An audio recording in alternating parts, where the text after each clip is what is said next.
respeito do Enochian, a língua de Deus. Será que é essa? Para iniciar, é importante nós sabermos quem foi Enoque. Enoque é citado em Hebreus, capítulo 11, versículo 5. Pela fé, Enoque foi transladado para não ver a morte. E não foi achado porque Deus o transladara, visto como antes da sua transladação alcançou testemunho que agradara a Deus. Então ele é citado, ele é pronunciado como um dos heróis da fé. Enoque também, para os hebreus, ele tem uma importância muito grande.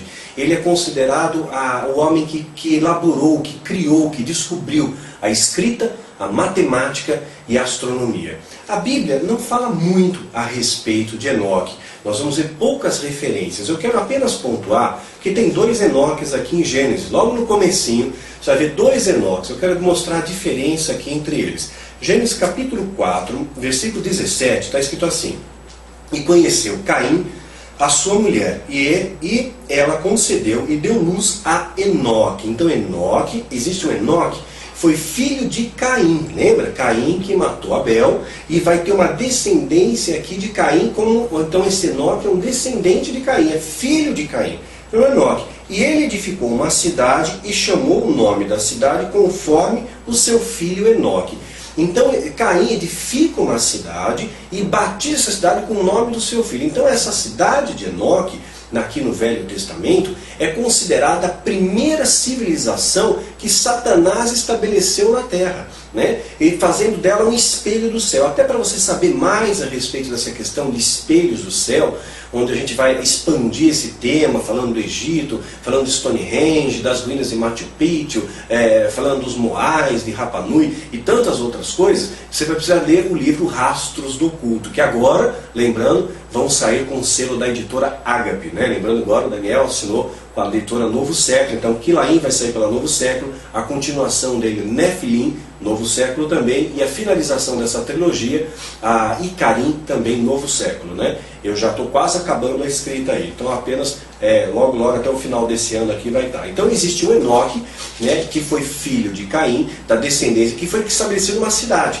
E essa cidade ela foi pontuada pela perversão, pelo pecado. Satanás ele detonou realmente a humanidade ali. Tanto que isso vai acabar culminando com um dilúvio. Um dilúvio, aí Deus vai escolher a Noé, né, para trazer o resgate. Uma outra coisa curiosa, a gente fala de Noé, o pai de Noé foi Lameque. Mas existe também um outro Lameque aqui que é descendente de Caim, então não confunda as coisas. Então ainda no capítulo 4 do livro de Gênesis, no versículo 24 está escrito: porque 7 vezes Caim será castigado, mas Lameque 70 vezes 7, ou seja, ele fez mais bobagem ainda do que Caim. Então ele vai colher uma consequência. O pecado não fica impune. Aquilo que você semeia, você colhe. É uma lei universal. Não brinca com Deus. Não brinca com Deus. Eu lembro, até saiu num vídeo isso, Tancredo Neves, quando foi eleito presidente da República do Brasil, chegou a fazer uma afirmação: agora nem Deus me tira daqui,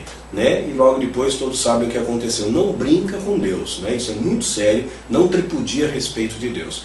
Então existe aqui um Enoque e um Lameque, que não são esse Enoque e Lameque que a gente vai falar. O Lameque, que foi pai de Noé, vai estar em Gênesis capítulo 5, versículo 28. Ele viveu Lameque 182 anos e gerou um filho, a quem chamou Noé, dizendo: esse nos consolará acerca das nossas obras, do trabalho das nossas mãos, por causa da terra que o Senhor amaldiçoou. Então a terra estava amaldiçoada porque o pecado tomou conta de tal maneira que se tornou insustentável. E houve uma... Então esse Lameque, pai de Noé, é diferente do outro Lameque, da descendência de Caim, tá? Estou mastigando bem, porque às vezes eu sei que as pessoas têm dúvidas. E você não tem dúvida porque você é menos inteligente. Nada de forma alguma. É porque não te ensinaram. É porque ninguém te ensinou. Então eu quero ser esse instrumento de bênção para lhe trazer esse ensinamento. São coisas diferentes. Então quem foi aqui? Enoque. Enoque, um pouquinho voltando aqui, né? Gênesis capítulo 5, versículo 18. Ele viveu Jered 162 anos e gerou a Enoque. Vê, outro Enoque, uma outra linhagem. né?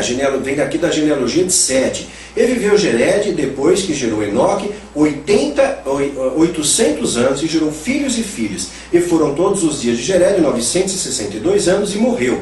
Ele viveu Enoque 65 anos e gerou Matusalém. Né? Matusalém, o maior nível de longevidade narrada na Bíblia. Né? E andou Enoque com Deus, depois que gerou Matusalém 300 anos e gerou filhos e filhas. E foram todos os dias de Enoque 365 anos. Então Enoque viveu 365 anos. Curioso que hoje o nosso ano, né, solar é marcado por 365 dias. Tem muita coisa no meio dessa história aí, não dá para expandir esse assunto. Eu vou ser parcimonioso aqui nesse conteúdo, porque é um conteúdo apenas de conhecimento, não vai agregar para você. Eu tenho algo para te dizer no final dessa mensagem, essa sim vai agregar profundamente na sua vida, uma semente que nós já lançamos anteriormente. E andou Enoque com Deus e não apareceu mais, porquanto Deus para si o tomou. Então Enoque é o primeiro homem narrado nas Escrituras que acabou sendo arrebatado. Nós vamos ver depois Elias, né? Outro exemplo, o próprio Moisés ali, que né, também existe essa inferência do arrebatamento de Moisés, que havia uma disputa pelo corpo de Moisés ali, que nós vemos em Judas. Então, nós observamos uma questão aqui. É isso que eu quero que você pontue, que você grave na sua vida. Enoque, embora o texto bíblico seja muito curto em relação à citação de Enoque, mas ele viveu 365 anos, é um tempo bastante grande, bastante tempo ali. E ele andou com Deus, tinha intimidade com Deus. Existe um livro apócrifo de Enoque, e esse livro apócrifo, é claro, a gente não pode tomar ele como uma verdade absoluta, embora ele tenha conteúdos interessantes a título de conhecimento, a nível histórico, mas não podemos aceitá-lo, né, como um livro 100% verídico, uma vez que ele não entrou nos livros canônicos. Existem 3 livros apócrifos de Enoque, esses 3 apócrifos, e existe um deles que tem uma inclinação, assim, um conteúdo um pouco mais abrangente.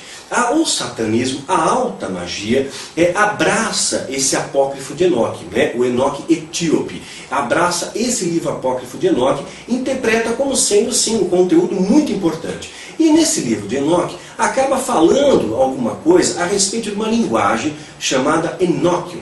Essa linguagem Enoquium, essa língua Enoquium, seria a língua da criação de Deus. Seria a linguagem que Deus utilizou na sua criação. Seriam matrizes vocais, né, vibrações matrizes, porque a voz é isso, é vibração. Matrizes vocais que Deus utilizou na sua criação. Então são palavras de imenso poder, né? Então é assim que eles interpretam na alta magia. Esse assunto eu nunca abordei em nenhum livro, porque não é um assunto que vai mudar a sua vida. Então, como eu disse, eu vou ser parcimonioso aqui, eu vou apenas pincelar esse assunto, apenas para trazer esclarecimento, conhecimento. Se eu ouvir um dia falar, você já vai saber mais ou menos o que fala. Nos meus livros, agora na continuação de Quilaim, aí sim eu vou aprofundar mais esse tema, porque ele está dentro de um contexto, ele está emoldurado por uma história, aí até vale a pena abranger um pouco mais. Até mesmo para poder emoldurar um pouco das características do personagem ali do Quilaim.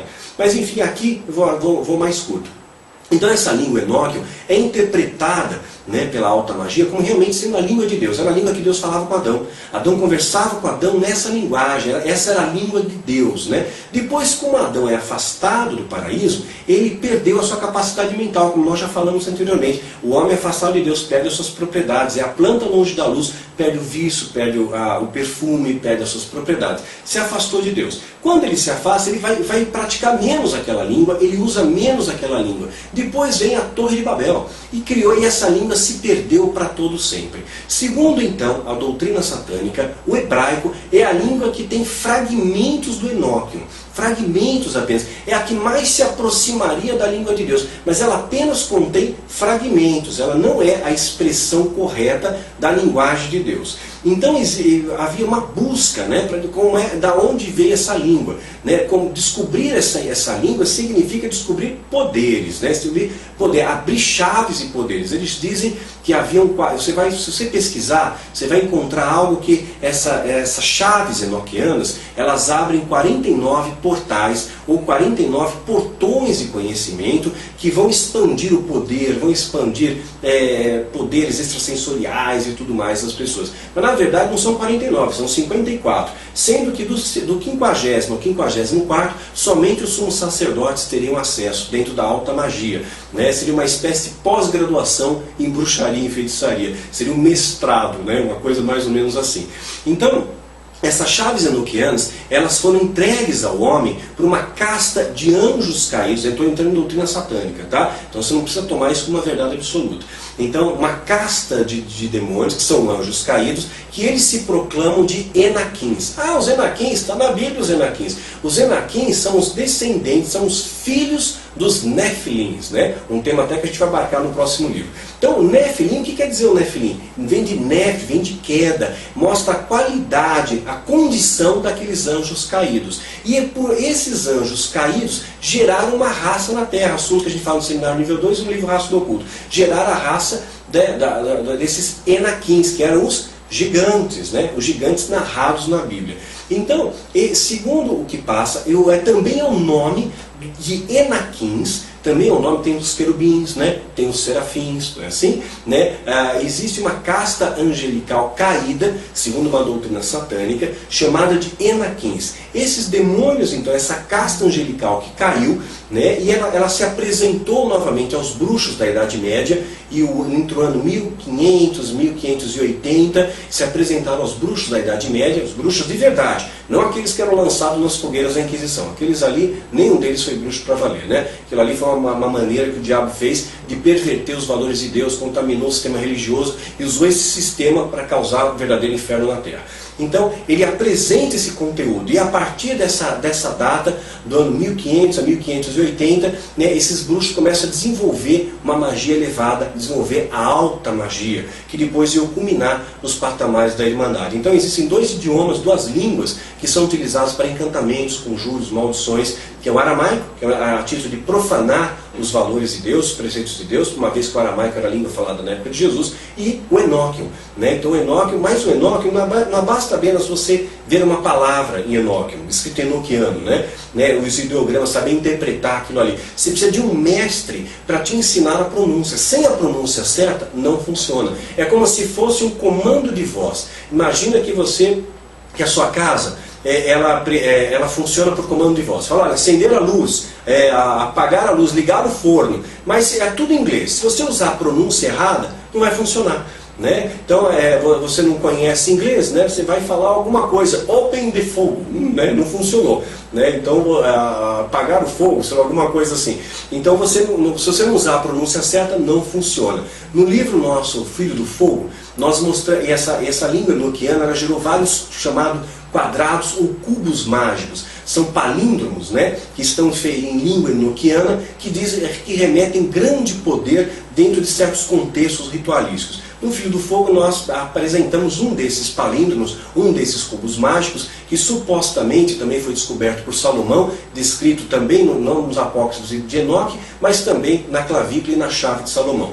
Nós tomamos o cuidado de jamais eu ensinei a pronúncia dessas palavras para ninguém, né? Então, embora estejam as palavras ali, existe a maneira correta de pronunciá-las, e isso nunca, evidentemente, vamos ensinar. Apenas a título de configuração, de ilustração histórica, nós apresentamos, está lá no Filho do Fogo, citado, né, esse palíndromo, esse quadrado mágico.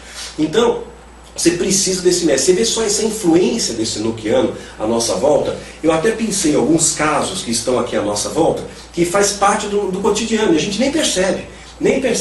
Eu estou citando isso porque isso aqui são casos públicos, situações que você pode até mesmo pesquisar na internet, você vai ver. Outros, né, vou me reservar a não entrar em detalhes, porque eu não quero polemizar esse assunto. Então existe uma banda americana chamada Acheron, né, não sei nem se a pronúncia está certa. Ela utiliza a quinta chave enoquiana como letra de uma música. Eles batizaram a música de Enochian Key, né, e usam a quinta chave enoquiana.